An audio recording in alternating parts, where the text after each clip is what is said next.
베란다 문들은 되게 두툼한 이 소리가 들어오지 않도록 이렇게 다 설계가 되어 있는 그런 아파트 창문이라고 들었어요.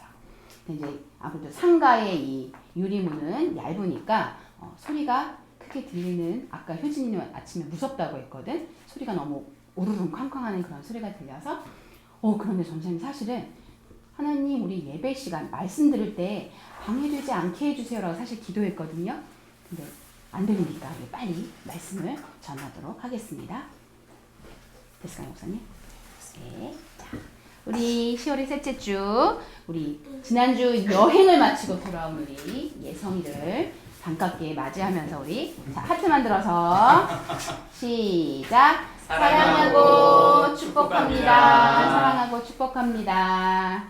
자, 오늘 지난주에 예성이는 그 자리에 없었지만 우리는 나라를 지키는 불침범 군인 아저씨, 또 마을과 성을 지키는 파수꾼, 그리고 민족을 위해 기도하고 하나님 앞에 나아가는 에스겔과 같은 불침범, 파수꾼, 에스겔처럼 기도로 또 깨어서 돕는, 하나님의 사람들을 깨우고 세우는 그런 우리를 파수꾼과 같은, 에스겔과 같은, 불침범과 같은 하나님의 자녀로 우리를 세우셨다는 말씀을 들었습니다. 우리 다시금 이 말씀을 기억하면서 오늘의 하단 말씀을, 오렌지 말씀을 시작할게요. 전사님 오늘 아침에 조금 어려운 단어를 하나 가지고 왔어요. 근묵. 자, 사실 아직 저거 밑에 보이면 안 되는데. 근묵 자흑. 우리 읽어볼까? 시작. 근묵 자흑. 이런 사자성어 하나 알아두면 아주 유식하다는 얘기를 들을 수 있을 거예요. 이 근묵 자흑에 사실 한자도 되게 어려워. 그래서 우리가 쉽게 알기에는 조금은 쉽지 않은 한자인데, 자, 이 근묵 자흑의 뜻은 뭐냐면, 우리 예준이가 한번 크게 읽어볼까? 먹을 가까이 하면 거머쥐다는 뜻. 나쁜 사람을 가까이 하면 그 버릇에 물들기 쉽다는 거예요. 맞아요. 얘들아, 먹을, 예전에는 선비들이 글을 쓸 때 먹을 갈아서, 우리는 뭐 연필로 쓰고 펜으로 쓰고 하지만 먹을 갈아서 글씨를 썼죠. 그런데 그 먹을 가까이, 그게 몸에 탁 튀어서 더러워졌어. 그런 것처럼 이 먹을 나쁜 버릇, 나쁜 습관이라고 해서 나쁜 습관, 나쁜 그런 생각, 행동을 하는 사람을 가까이 하면 그 버릇에 나도 똑같이 물든다. 그러니까 그런 나쁜 습관, 나쁜 행동을 하는 사람을 멀리해라 라는 그런 의미겠지. 근데 얘들아, 그러면 하나님은 물론 이렇게 유식할 수 있는 사자성어를 우리가 아는 것도 중요하지만, 이 뜻처럼 혹시 하나님은 그러면 먹으로 옷이 더러워진 것처럼 죄로 인해 우리는 죄인이고 세상에는 하나님을 알지 못하는 사람, 또 하나님의 자녀인 우리도 나쁜 생각, 나쁜 행동 할 때 있어요, 없어요? 있어요, 없어요? 나쁜 행동 할 때 이거 인정하는 게 중요해. 내가 나쁜 생각을, 나쁜 행동을, 나쁜 말을 할 때가 있습니다 하고 고개를 끄덕여 볼까? 있습니다. 있습니다. 아닌가? 예성이는 없나? 효진이는 있습니다. 아닌가? 있어요? 네, 있어요. 하율이 있어요? 이거 인정하는 게 중요해요. 예준이 있나요? 네. 전사님 볼래요? 있어요. 하지 말아야 될 행동, 하지 말아야 될 생각, 하지 말아야 될 나쁜 습관을 전사님도 가지고 있어요. 그러면 우리는 서로 멀리해야 하나요? 아니요. 하나님은 죄에 대해, 죄를 향해 우리에게, 죄인인 사람을 볼 때 우리에게 어떤 마음 품기를 원하시냐면, 따라해보자. 죄를 볼 때 아픈 마음으로 기도해야 해. 물론 죄를 지은 사람을 보거나 내가 죄를 지었을 때 이러면 안 되는데, 너 이렇게 하면 안 돼, 너 이렇게 하면 안 돼, 이건 하나님이 기뻐하지 않으시는 거야, 이건 잘못됐어, 이렇게 지적, 질도 할 수 있지만 하나님이 정말 우리에게 바라시는 마음은 또 우리가 지금 계속해서 에스겔 선지자를 통해 듣는 말씀을 통해서 하나님은 오늘 우리에게 이렇게 말씀하셔요. 다시 한번 크게 외쳐볼까? 시작! 죄를 볼 때 아픈 마음으로 기도해야 해. 죄를 볼 때 아픈 마음으로 기도해야 해. 그렇게 죄를 지은 민족의 모습을 보면서 기도했던 한 사람이 오늘 성경에 나와요. 그는 바로 에스겔인데 특별히 에스겔 말씀에는 환상이 되게 많아. 그런데 그 중에 오늘 4장 4절, 5절, 6절에 보면 어떤 하나님의 명령의 말씀 그리고 또 어떤 퍼포먼스, 어떤 행동을 하라는 그런 모습이 나오는데 지금 에스겔 선지자가 뭐 하고 있는 것 같아? 예준아, 하율아, 뭐 하고 있는 것 같아 지금? 에스겔의 모습이 어떤 모습이야? 바르게 서 있어? 어떻게 있어? 아니 그 보는 대로 그냥 지금 어떻게 있어? 스트레칭. 스트레칭. 아 이게 스트레칭이라고 볼 수도 있구나. 오케이. 와우. 혜진아 어떻게 예전에 어떤 것 같아? 엎드려. 나 아주 쉽게 저기 효진이 어떻게 있는 것 같아 지금? 그냥 어떻게 있는 것 같아 지금? 서희 보는 자세요.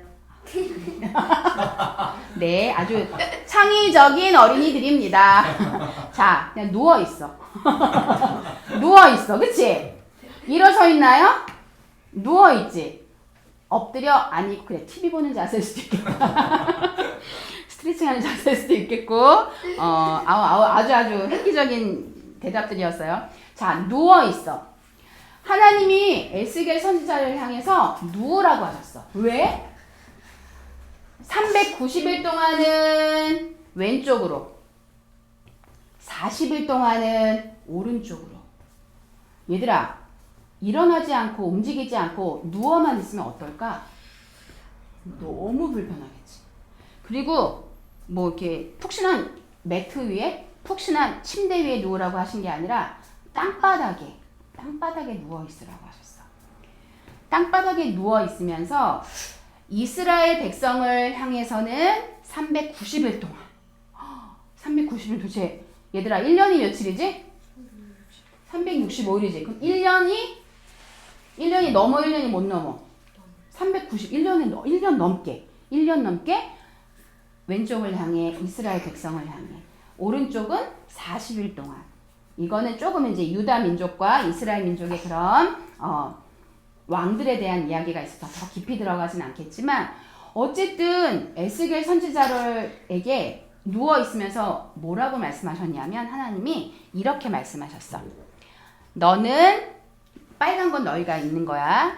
여기서 너는 에스겔이겠지? 너는 또 왼쪽으로 누워 이스라엘 족속의 죄악을 짊어지되 네가 눕는 날수대로 그 죄악을 담당할지니라. 에스겔 4장 4절 말씀.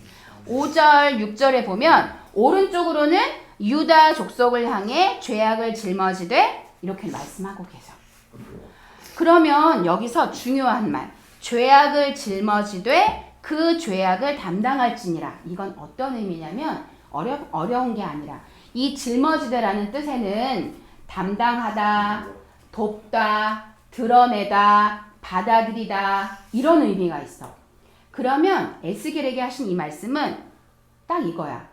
에스겔, 너가 누워서 왼쪽으로 오른쪽으로 1년 넘게 40일 동안 누워서 백성들을 향해 너희들이 얼마나 잘못하고 있는지 죄를 짓고 있는지 드러내야 해. 알게 해줘. 깨닫게 해줘. 죄를 고백하도록 도와줘. 이런 의미가 있는 거야.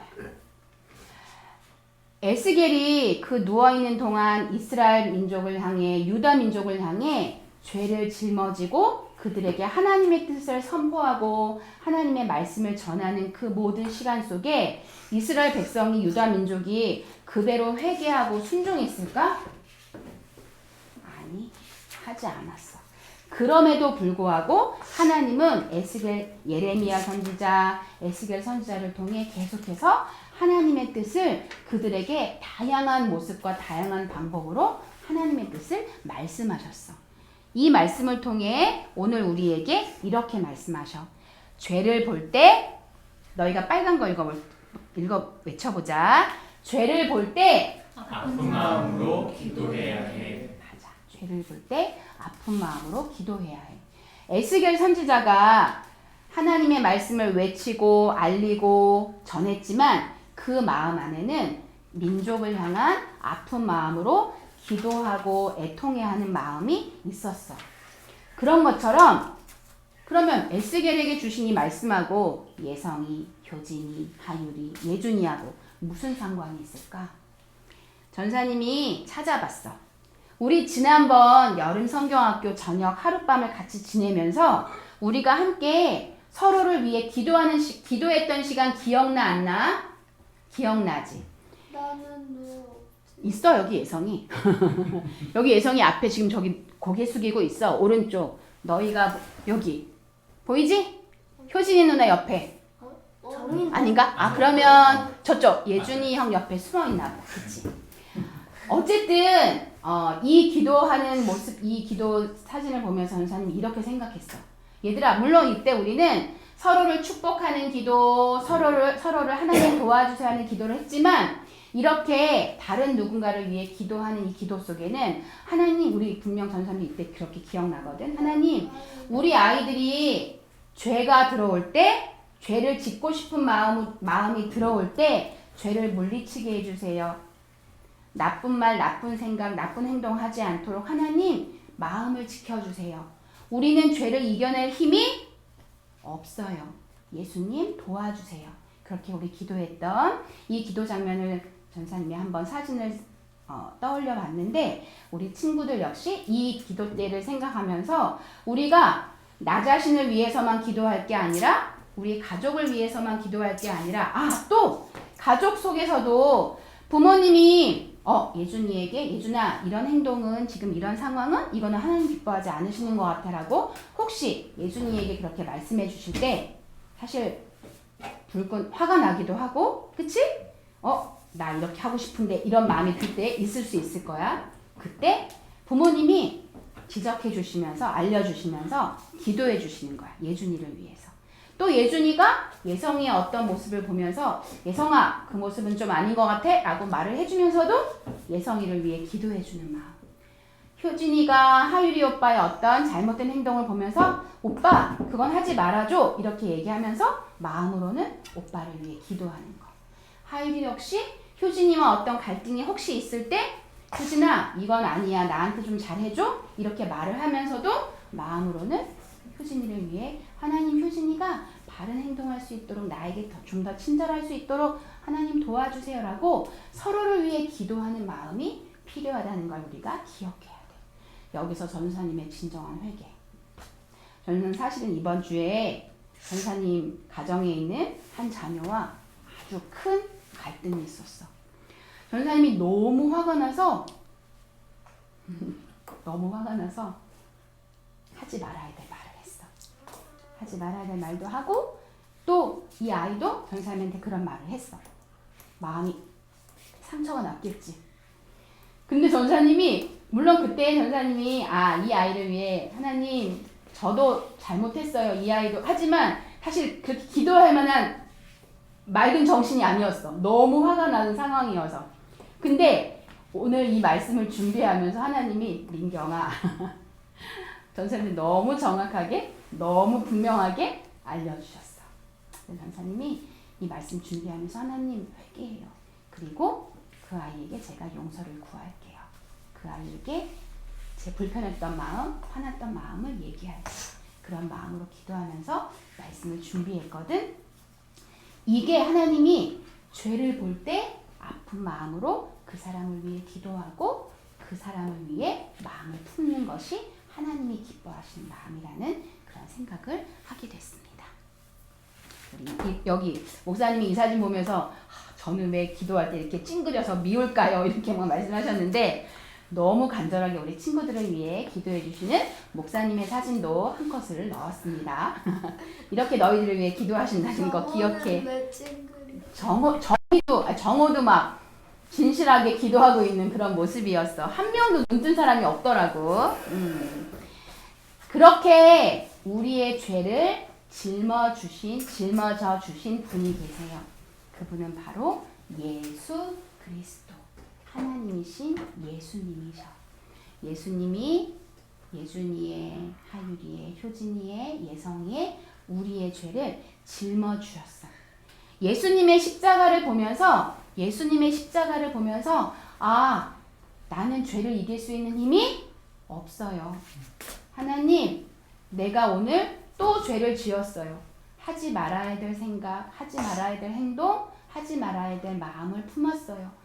하나님 용서해 주세요. 그렇게 우리 기도하며 하나님 앞에 아픈 마음을 가지고 나아가는 우리 하담 친구들이 되기를. 이번 한 주 특별히 이런 갈등이 있을 때, 또 마음 불편할 때, 마음이 속상할 때 자신을 위해서, 그 사람을 위해서, 가족을 위해서, 친구를 위해서 아픈 마음으로 기도할 수 있는 그런 한 주가 되기를 축복하며, 오늘의 메시지 다시 한번 크게 전사님이 노란 글씨 외칠 때 친구들이 빨간 글씨를 크게 외치겠습니다.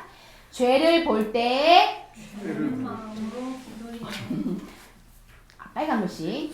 죄를 볼 때 아픈 마음으로 기도해야 해. 아멘. 우리 기도 까만 네 줄을 전사님이 읽을게요. 기도할게요. 하나님 아버지, 우리를 거룩한 하나님 자녀로 세워주셔서 감사합니다. 우리가 사는 세상은 죄를 지었습니다. 사람들은 죄 때문에 아파하고 고통스러워합니다. 죄를 이길 수 있는 힘이 우리에게는 없습니다. 죄에 물들지 않도록 지켜주세요. 우리 죄를 짊어지시고 십자가를 지신 예수님을 의지하고 죄를 이길 지혜와 힘을 우리에게 주세요. 죄로부터 자유하도록 서로를 위해 기도하는 우리가 되도록 도와주세요. 예수님의 이름으로 기도합니다. 아멘. 우리 한 주 서로를 위해 기도하는 믿음의 한 주가 되기를 축복해요. 우리 잠옷실로 들어가겠습니다. 예수님은 나의 왕, 예수님은 나의 왕, 살아계신 하나님 아들 내 마음에 모셔요. 어서 오세요. 예수님, 살아계신 예수님 오세요. 여기 내 마음에 함께 계세요. 나의 왕.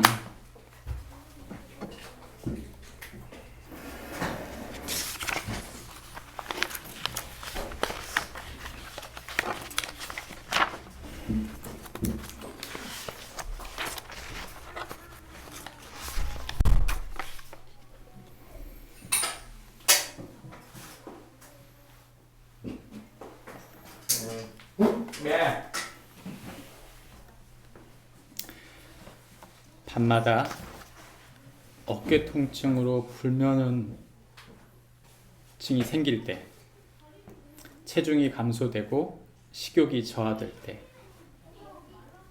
팔이 잘 안 올라갈 때,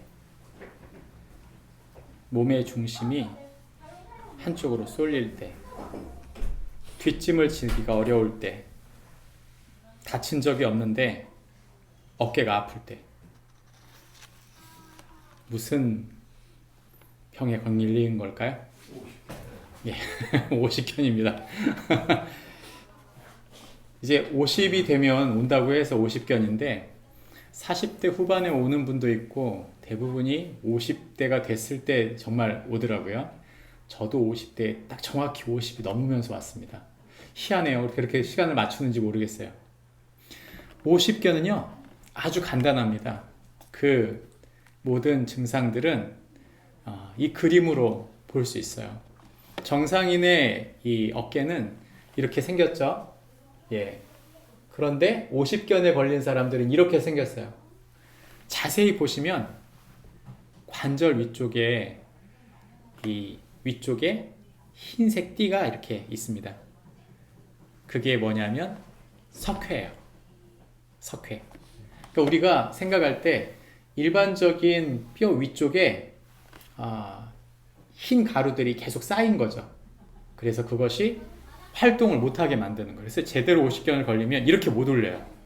이렇게 안 올라갑니다. 이게 올릴 때 되면 막 찢어지게 아파요. 막 근육이 찢어지는 것처럼 못 올릴 정도로. 지금 목사님이 내가 모르는 병을 얘기한다. 반드시 여러분도 걸립니다. 여러분이 그때까지 살아계시다면. 걸리는데 중요한 건 이거예요. 누구나 걸립니다. 그리고 이것은 어깨를 굳게 만드는 현상이에요. 그래서 50견을 얘기할 때 어깨 굳음 현상이라고 얘기하기도 합니다. 이 50견은 통증을 동반하면서 동결이라고도 하는데 어깨가 굳어가는 시기죠. 이걸 만약에 여러분 가만 놔두면 어떻게 될까요? 정말 평생 못 올리고 사는 거예요. 그래서 두 가지 방법. 하나는 일부러 찢는 겁니다. 이렇게 턱걸이 하듯이 집에 문턱에다가 철봉을 하나 만들어 놓고 몸무게를 지탱하는 거예요. 아프죠? 할 때마다 아파요. 근데 그게 찢어지는 과정이고 그 과정을 통해 석회가 틈을 만들면서 이제 정상으로 돌아오는 과정입니다. 쌓였던 석회를 어떻게든 처리해야 되기 때문이죠. 또 하나는 주사를 맞는 거예요. 스테로이드 젤을 이 어깨에다 직접 맞는데 한 2번, 3번 정도를 여기다 맞아요. 그러면 통증이 조금 사라집니다. 통증이 사라졌다고 해서 끝나는 건 아니에요. 그것도 마찬가지로 계속 운동하고 어깨를 찢는 연습을 해야 그게 완전히 낫습니다. 제가 이 말씀을 왜 드리느냐? 굳어지는 현상은 비단 어깨에만 있는 게 아닙니다. 보이지 않는 바로 우리 마음도 굳을 수 있습니다. 사랑하는 마음도 굳을 수 있을까요? 네. 처음엔 너무 말랑말랑 사랑했는데 시간이 지나면서 사랑이 무슨 마음인지 서로가 얼굴을 봐도 무슨 생각인지를 알아볼 수 없을 만큼 서로 대화가 안 되고 소통이 되지 않으면 어떻게 돼요? 서로 마음이 굳어버리는 거죠.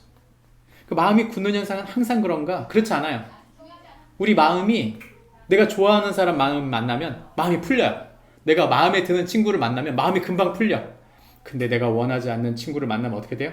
다시 마음이 굳어지는 거죠. 문제는 마음이 굳어진다고 할 때 그저 그냥 관계가 안 좋으면 그럴 수 있겠지 라고 생각하지만 그렇지 않습니다. 마음이 굳어진다는 건 누군가가 미워지는 거예요. 누군가를 원망하고 있는 거죠. 저 사람 때문이야. 또는 난 이 사람이 너무 힘들어. 이 사람이 날 너무 힘들게 하는 것 같아. 이런 생각이 들 때 마음이 굳어져요. 관계가 굳어지고. 관계가 굳어지고 마음이 굳어지면 미운 마음이 계속되면 어떻게 될까요? 죄가 틈탑니다. 그래서 그 죄에 이 사람 때문이라는 원망이 계속되다가 이 사람도 자기에게 느끼는 것이 서로 충돌돼서 서로 미워하다 보면 어떻게 돼요? 크게 싸웁니다. 크게 싸우게 되면 어떻게 될까요? 그 다음엔 얼굴을 안 보고 싶어요. 우리나라에서 결혼하는 사람들이 엄청나게 많은데 3쌍 중에 1쌍이 이혼한다고 합니다. 왜 사랑했는데 그렇게 사랑했던 사람들이 이혼할까요? 마음이 굳었어요.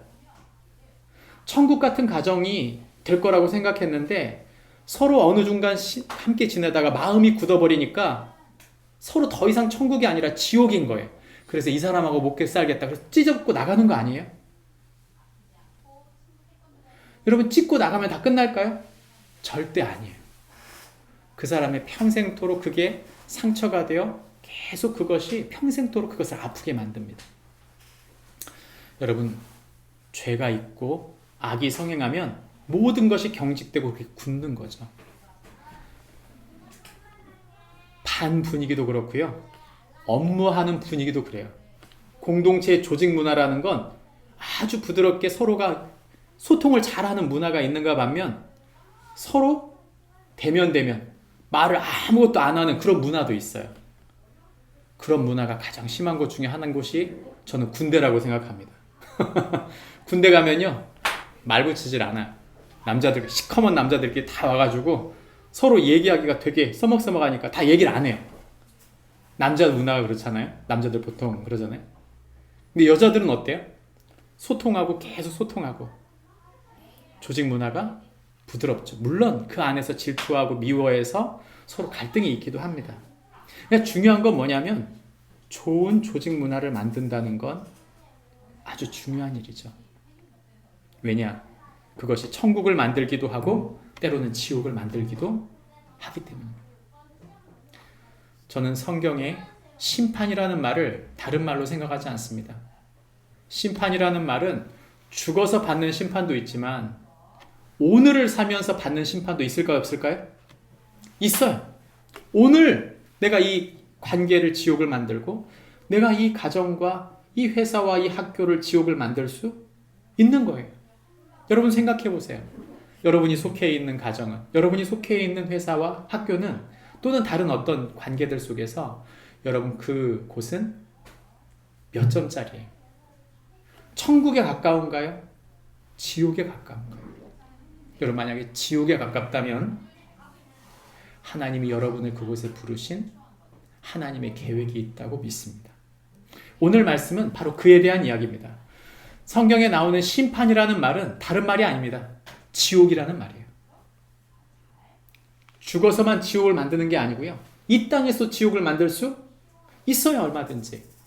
어떻게 하면 내가 지금 살고 있는 이 공동체, 이 관계를 지옥을 만들지 않고 심판받지 않을 천국으로 만들 수 있는 방법은 무엇일까요?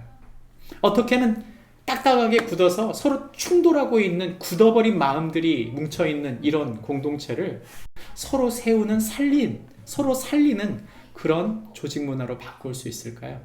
오늘 우리는 그에 대한 해답을 찾아보기를 원합니다. 오늘 말씀은 에스겔서 4장 4절부터 8절 말씀인데 나누어서 읽습니다. 너는 또 왼쪽으로 누워 이스라엘 족속의 죄악을 짊어지되 네가 눕는 날수대로 그 죄악을 담당할지니라. 내가 그들의 범죄한 횟수대로 내 날수를 정하였느니 곧 392일 너는 이렇게 이스라엘 족속의 죄악을 담당하고 그 수가 차거든 너는 오른쪽으로 누워 유다 족속의 죄악을 담당하라. 내가 내게 40일을 정하였나니 하루가 1년이니라. 너는 또 내 얼굴을 에워싸인 예루살렘 쪽으로 향하고 팔을 걷어올리고 일어나라. 함께 읽습니다. 내가 줄로 너를 동일이니 내가 에워싸는 날이 끝나기까지 몸이 이리저리 아멘. 우리가 읽은 성경 본문 말씀을 한마디로 조리면 무슨 말이냐? 이런 말입니다. 같이 읽습니다. 시작. 성도는 죄 지은 세상을 향해 돌이키게 하고 이를 위하여 기도하는 자이다. 세인트, 성인, 성자, 예수 그리스도의 핏값을 받은 사람, 이 세상을 변화시키는 하나님 나라의 제자, 예수님의 제자인 동시 하나님 보내신 대사, 전령인 저와 여러분, 예수님 믿는 모든 사람은 다 성도, 전령, 대사예요. 제자입니다. 우리가 해야 될 일이 뭡니까? 그 어깨에 석회가 끼듯이 사람들과의 관계 속에서 뻑뻑해져서 마음이 굳어버린 그 관계 속에 들어가서 마치 스테로이드제처럼, 마치 어깨를 찢는 연습을 하는 것처럼 우리를 통해 그 굳어버린 그 지옥과 같은 그런 공동체를 바꾸라는 것이죠. 만약 여러분 그것에 대해서 우리가 사명감을 느끼지 못하고 나는 왜 이런 집에서 태어나고 이렇게 고생을 하지? 만약 여러분 우리가 그런 생각을 한다면 우린 지금 세인트, 우리를 성도로 부르신 하나님의 계획을 전혀 모르고 사는 거예요. 너무나 많은 사람들이 제가 방금 드린 이 말, 방금 제가 말씀드렸던 부드러운 마음이 가득한 천국과 같은 곳을 만드는 것에 대해서 별 관심이 없어요. 누가 관심이 없냐? 예수 믿는 사람들이 관심이 없어요. 그러니까 난 교회 다녔는데요. 저는 예수님 믿고 천국 가면 끝나는 거 아닙니까? 이런 생각을 하기 때문에 우리가 오늘을 살 때 우리에게 주신 이 하루 속에서 하나님 나라가 이루어지고 나의 섬김과 나의 희생과 나의 귀한 정성과 수고를 통해 하나님 나라가 일어난다는 생각을 못하고 사는 거예요. 그저 세상 사람과 똑같이 미워하고 똑같이 싸우고 똑같이 상처받으면서 세상을 전혀 분별하지 못하고 사는 것은 너무 안타까운 일이라는 것이죠. 성경은 에스겔을 통해 하나님의 뜻이 이루어지는 과정을 말씀하고 있는데, 이 일은 에스겔서 4장부터 24장까지의 이야기 속에 나옵니다. 제가 4장부터 24장 전체를 지금 오늘 다 얘기하진 않을 겁니다. 왜냐면 제가 지난주에 1장과 3장까지 했어요. 그죠? 제가 지금 1장부터 3장까지 지난주에 설교했기 때문에 1, 2관은 지나갔습니다. 대신에 장수가 제일 많은 그 퍼센테이지를 차지하는 에스겔서 장이 바로 4장부터 24장까지 한 번에 20장을 설교하는데, 그게 유다의 심판에 대한 얘기예요. 유다가 무슨 문제점이 있었는지를 얘기해주는 포인트인데, 바로 4장부터 11장까지의 이야기가 뭐냐면 이스라엘이 바로 마음이 굳어버렸다는 거죠. 그럼 굳은 마음을 제하여 하나님이 부드러움으로 만드는 것이 하나님의 계획이라는 걸 이스라엘 하나님 백성들에게 얘기하고 있는 것이 바로 4장부터 11장까지입니다. 제가 다음 주에는 12장부터 24장까지 하겠습니다. 이것은 하나님의 심판의 선포인 동시에 하나님이 그들을 새로운 소망, 부드러운 사람들로 세우기를 원하는 하나님의 소망이 담긴 글이라는 거죠. 이 에스겔은 1장부터 바로 11장까지의 내용 속에서 이스라엘을 향해서 하나님이 너희가 이게 문제야라고 정확히 짚고 있는 내용을 말하고 있는 것입니다. 그러면서 그들이 하나님을 주인으로 섬기지 않고 끊임없이 내 생각, 내 틀에 갇혀 있었던 거예요. 사람은 참 이상하죠? 옆에 사람들의 소문이 막 들려지면요, 정말 그 사람이 그런지 아닌지를 확인하지 않은 채 고정관념으로 봐요. 색안경을 끼고 보는 거죠. 모든 사람들이 다 그렇게 생각하니까 나도 그렇게 생각하는 경우가 얼마나 많은지 모릅니다. 여러분, 세상의 눈이 정확하지 않다는 사실을 기억해야 돼요. 가장 정확해야 할 법관들조차도 애매모호하게 청문회 자리에서, 국회 회의 자리에서 이렇게 저렇게 말 돌리는 걸 보면 저는 진짜 와, 세상에 이럴 수가 있나, 이런 생각이 들어요. 주어를 다 빼먹고 동사만 얘기해요. 동사 목적어. 누가 그래, 자기가 했다는 얘기를 안 한 채 이상한 화법, 이상한 얘기들을 해요. 그렇게 똑똑한 사람들이 양심을 속이고 얼마나 많은 사람들을 속이는 시대를 우리가 살고 있는지 모릅니다. 여러분, 성경은 우리에게 말합니다. 하나님이 주인 되신다는 사실을 기억해라. 그리스도인들이 얼마나 많아요. 우리나라에 5명 중에 1명은 예수님 믿는다고, 아니면 아무리 적어도 10명 중에 1명은 예수님 믿는다고 말하잖아요. 근데도 예수님 믿는 사람들을 주중에 찾아보기는 너무 어려워요. 왜요? 왜? 정직하게 말하는 사람, 정말 누군가를 섬기고 세우려고 애쓰는 사람, 누군가 하나님이 주인이심을 끊임없이 마음에 인정하려고 애쓰고 힘쓰는 사람이 그만큼 적다는 뜻이에요. 그저 교회 다니는 사람이 많죠. 하나님의 구원의 영광이란 다른 게 아니에요. 내가 믿었으니 하나님 영광 받았다, 그런 뜻이 아니고, 내가 평생 하나님을 위하여 사는 그 모든 삶의 과정이 구원이라는 사실을 놓치지 않는 것입니다. 놓치지 않는 거예요. 오늘 우리가 던졌던 질문, 어떻게 하면 지옥을 만들지 않는, 심판받지 않는 그런 굳어버린 마음들의 집합체가 되지 않도록 할 수 있을까요? 성경은 우리에게 3마디를 던져줍니다. 첫 번째는 그들의 죄악을 담당하라. 두 번째는 우상 숭배의 죄악을 기억하라. 세 번째는 새 영, 부드러운 마음으로 섬기라. 이렇게 말합니다. 오늘 4장을 우리가 함께 읽었는데, 4장을 살펴보면 4절부터 8절 말씀에 하나님이 에스겔에게 이상한 주문을 합니다. 갑자기 어느 날 누우라는 거예요. 누워서 390일을 있으래요. 근데 390일이 왜 390일인가? 390년 동안 이스라엘이, 북이스라엘이 하나님을 잃어버리고 살았어요. 여러분, 그 하나님을 잃어버리게 만든 사람이 누굴까요? 이름이 여자로 시작해요. 4자. 여, 로, 보, 암. 예, 맞추셨어요. 예, 여로, 보, 암.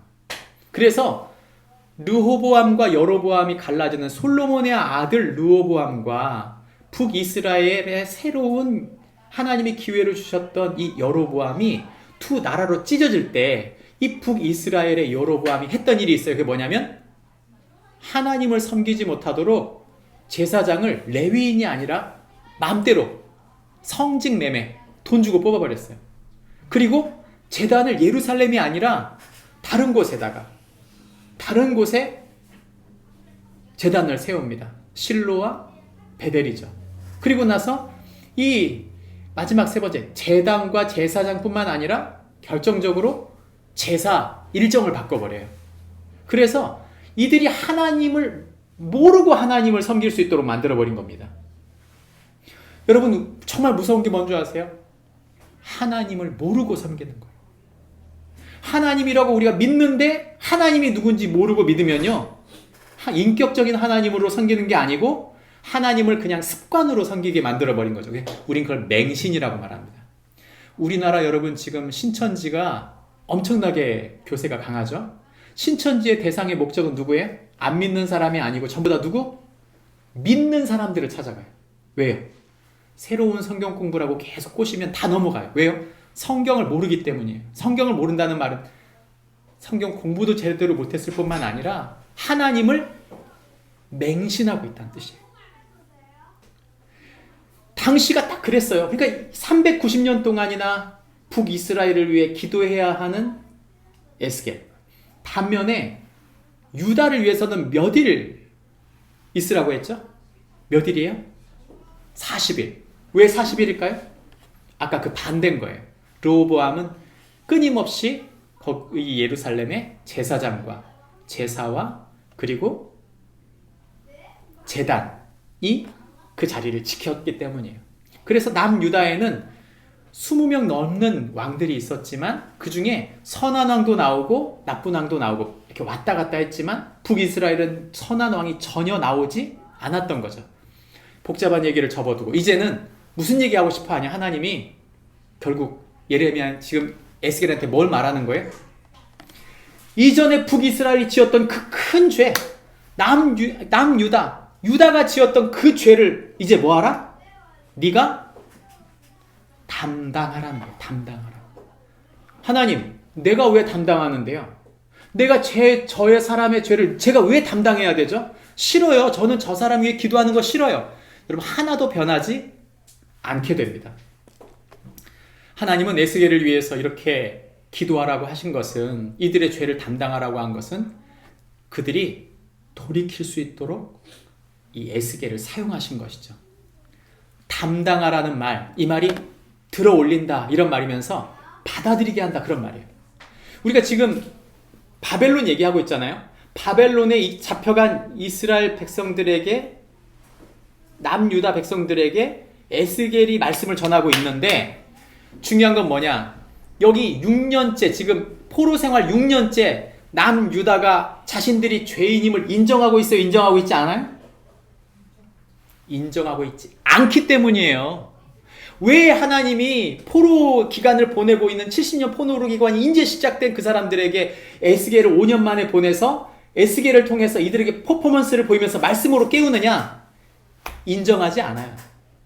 왜 인정하지 않을까요? 싫은 거예요. 그 말이 듣고 싶지 않아.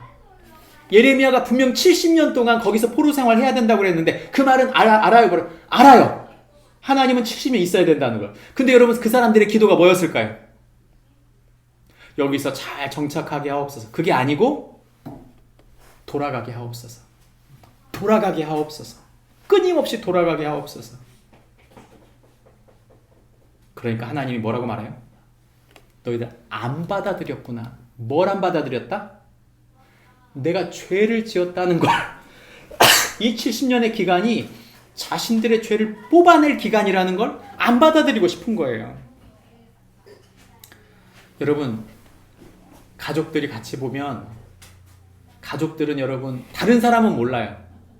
가족들은 서로의 연약함을 알까요, 모를까요?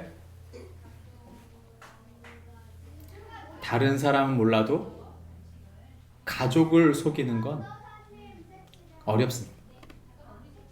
거의 성공하지 못해요. 저는 어떨까요?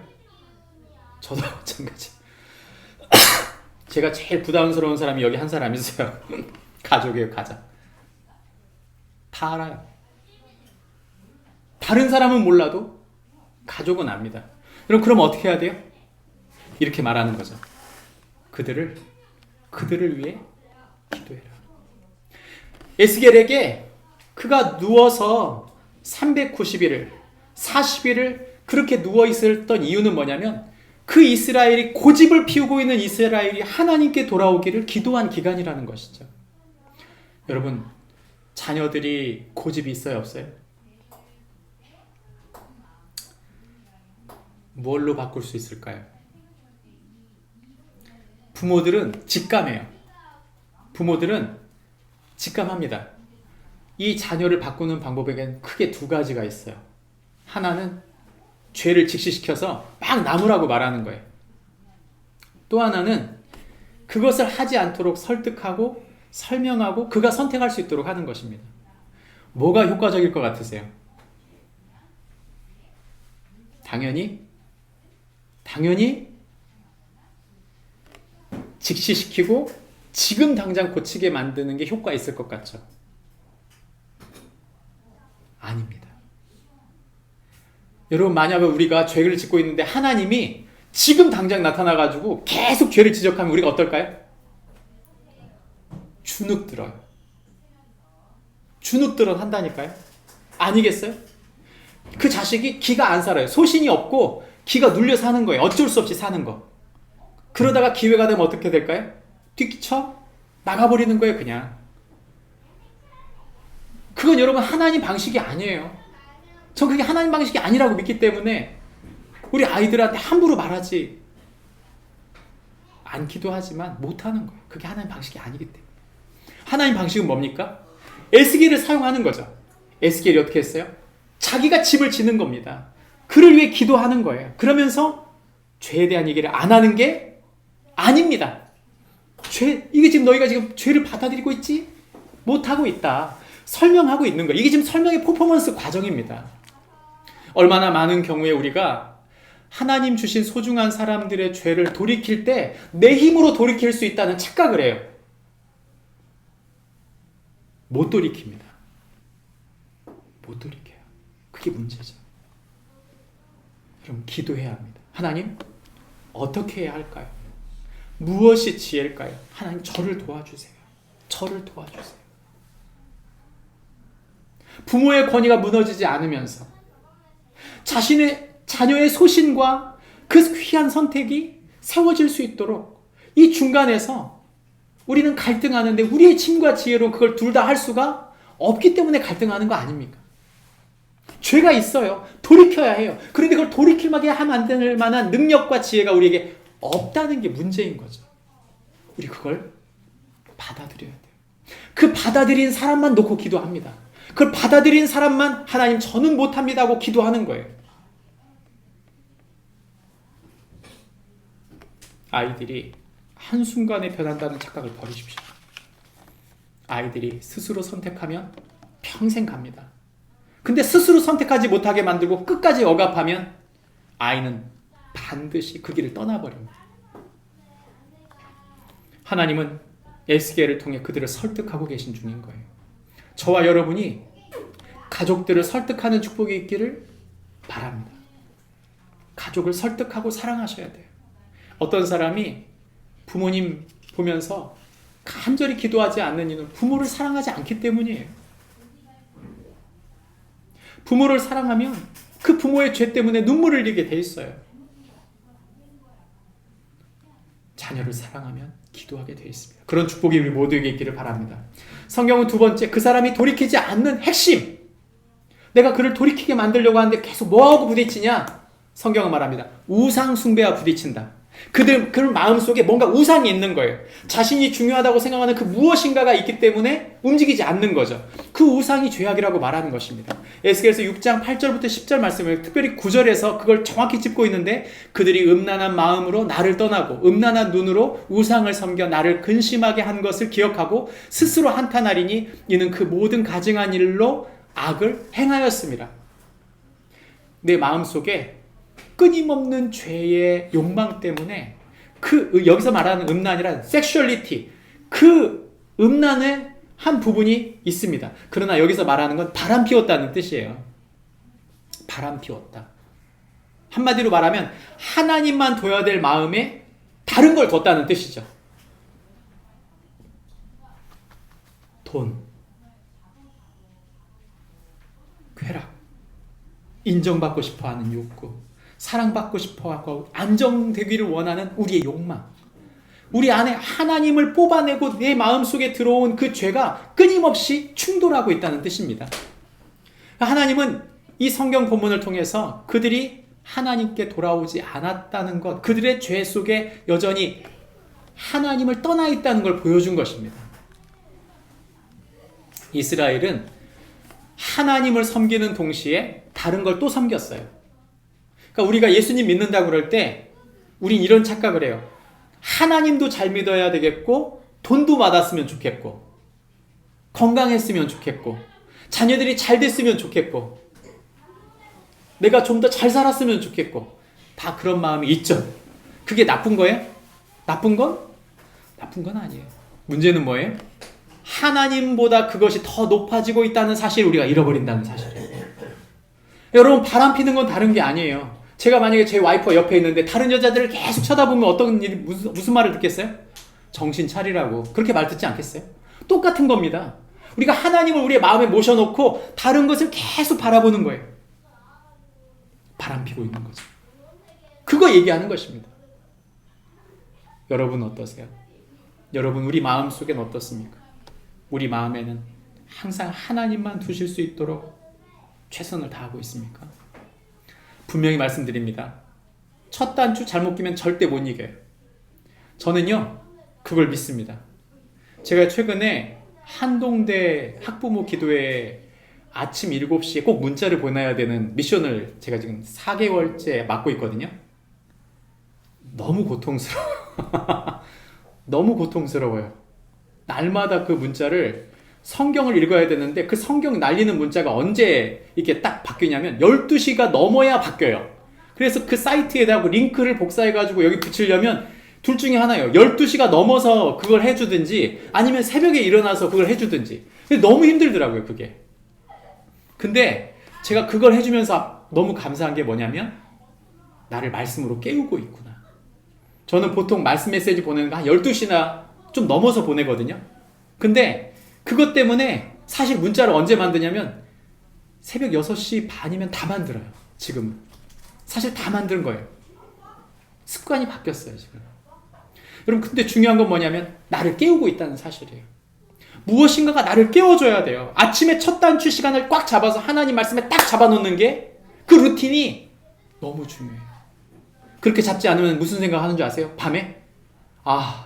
나 오늘 왜 이렇게 살았지? 나 오늘 왜 이렇게 살았는데, 살긴 열심히 살았는데 왜 이런 게 아무것도 없는 것 같지? 이런 생각이 드는 이유는 뭐냐면 첫 단추, 그 마음의 우상을 이길 수 있도록 첫 시간의 루틴을 하나님의 말씀과 기도로 잡아서 그분의 뜻이 무엇인지를 물은 적이 없기 때문이에요. 그래서 무너지는 것입니다. 저와 여러분의 첫 단추, 하나님 말씀을 붙잡아서 우상에 휘둘리지 않는 축복이 우리 모두에게 있기를 바랍니다. 성경 우리에게 마지막 말합니다. 새 영 부드러운 마음으로 섬기라. 에스겔서 11장에 가보면 19절에서 이렇게 말합니다. 우리 빨간색 같이 읽어볼까요? 시작. 내가 그들에게 한 마음을 주고 그 속에 새 영을 부어주며 그 몸에서 살처럼 부드러운 마음을 줘. 자, 보십시오. 성경은 우리가 자주 실패한다는 걸 너무 잘 알아요. 우리가 돌 같은 마음으로 살아가고 있다는 걸 너무 잘 아는 거죠. 그래서 하나님이 우리에게 부어주고 싶어하는 새 영을 주시면 우리가 부드러운 마음이 된다는 거예요. 그럼 여러분, 이런 질문이 생기죠. 새 영은 어떻게 받는 건데요? 오순절 믿는 분들, 이렇게 이제 성령 운동 하시는 분들은 이렇게 말합니다. 아침에 일어나서 성령님 저에게 오시옵소서 이렇게 기도한다는 거예요. 여러분, 그 말도 맞죠? 근데 여러분, 그 해답이 어디 있냐면 다음 구절에 있습니다. 20절 말씀 같이 읽어볼까요? 시작. 내 규례를 따르며 내 규례를 지켜 행하게 하리니 그들은 내 백성이 되고 나는 그들의 하나님이 되리라. 아멘. 내 율례를 따르며 내 규례를 지켜 행한다. 다시 말하면 말씀을 내가 오늘 지키고 살 수 있도록 저를 도와주세요. 이런 사람에게 하나님의 영을 부어주신다는 뜻입니다. 하나님의 영이 부어지는 건 어디서 부어지느냐? 하나님의 말씀을 가까이 하고 하나님께 도움을 구하여 나의 삶을 하나님께 메어두려고 하는 사람에게 하나님의 영을 부어주신다는 뜻이에요. 성령님이 어떤 분이신지 잘 모르겠다. 괜찮습니다. 여러분 말씀 속에서 하나님 저를 살펴주십시오. 저를 인도해 주십시오. 기도해 보십시오. 하나님은 우리 마음속에 우리가 어떻게 살아야 할지를 하나님은 알려주시는 분이시라는 것이죠. 그래서 성경은 우리에게 이 이야기를 하는 동시에 우리가 하나님의 사람으로 이 땅을 살 수 있는 하나님의 사람으로 살 수 있는 새 영과 새 마음을 우리에게 주실 것을 기대하라고 말합니다. 포로예요. 재산을 잃었어요. 소망이 없는 것 같아요. 내가 지금 삶이 너무 척박하고 힘들어요. 그런 가운데 하나님이 그들에게 주고 싶어 하는 게 뭐예요? 새로운 땅, 새로운 물질이 아니고 그들 마음속에 하나님의 영을 부어주고 싶어 하신다. 이게 성경이 하는 말인 거죠. 말씀을 마치려고 합니다. 뒤에 에어컨을 좀 켜주시겠어요? 조금 더운 것 같은데. 보시면 10장과 11장에서 보시면 1장에서 나타났던 네 생물의 얼굴, 네 생물이 등장합니다. 그리고 이 네 생물이 등장하고 난 다음 하나님께서 이들을 통해 말씀하시는 말이 무엇인가 하면 바로 하나님의 대안, 내가 너희의 이 죄로 말미암아 묶여버린 굳어버리고 있는 너희 공동체와 너희 관계를 풀어줄 수 있는 유일한 대안은 바로 나의 영이다. 그 말씀을 통해 역사하는 나의 영이다 라고 말씀하고 있는 것입니다. 저와 여러분 어떻습니까? 여러분의 마음은 어떠세요? 마음을 지키는 게 너무 힘들어요. 아침에 눈 뜨고 나면 마음을 지킨다는 게 너무 힘들어요. 내 자신을 세우고 내게 주신 사람들을 세운다는 게 그렇게 쉬운 일이 아니에요. 그러니까 어쩔 수 없이 그냥 육체의 본능으로 움직일 때가 너무 우린 많은 거예요. 마음이 굳어버린 채. 성경 우리에게 뭐라고 말합니까? 너의 마음을 그분의 말씀으로 채우라고, 그분의 영으로 채우라고 말합니다.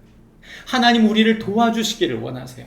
하나님은 부드러운 마음, 돌같이 딱딱에 굳어버린 우리의 마음, 굳어버린 우리의 관계, 굳어버린 우리의 조직이 하나님 나라의 공동체가 되어지기를 원하시는데, 그러려면 우리의 마음, 그 마음을 하나님께 드려야 한다고 말합니다. 예수님께서는 우리에게 이렇게 말씀하셨습니다. 내가 아버지께 구하겠으니 그가 또 다른 보혜사를 너희에게 주사 영원토록 너와 함께 있게 하리니 그는 진리의 영이라. 너희는 그를 아나니 그는 너희와 함께 거하시며 또 너희 속에 계시겠습니다. 너희는 나를 보리니 이는 내가 살아있고 너희도 살아있겠습니다.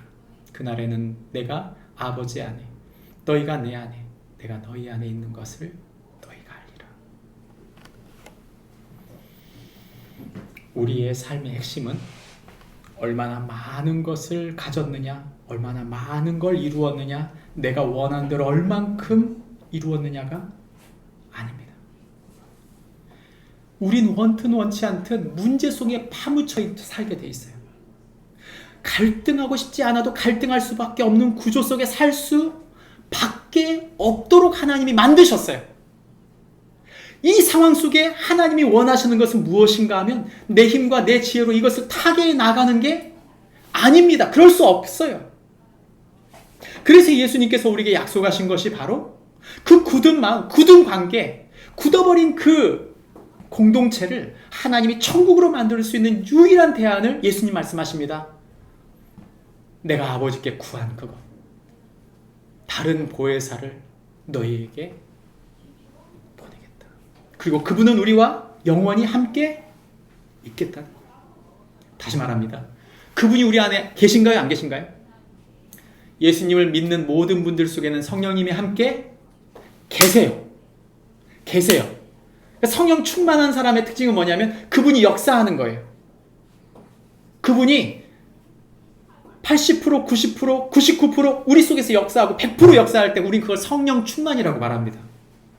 반면 성령 충만이 아닌 건 뭐냐? 그분을 사용하지 않는 거예요. 그분과 대화하지 않고 그분을 가만 놔두는 거예요. 그냥 가만 놔두지 못해. 어떤 사람들은 뭐하냐? 소멸해버려요.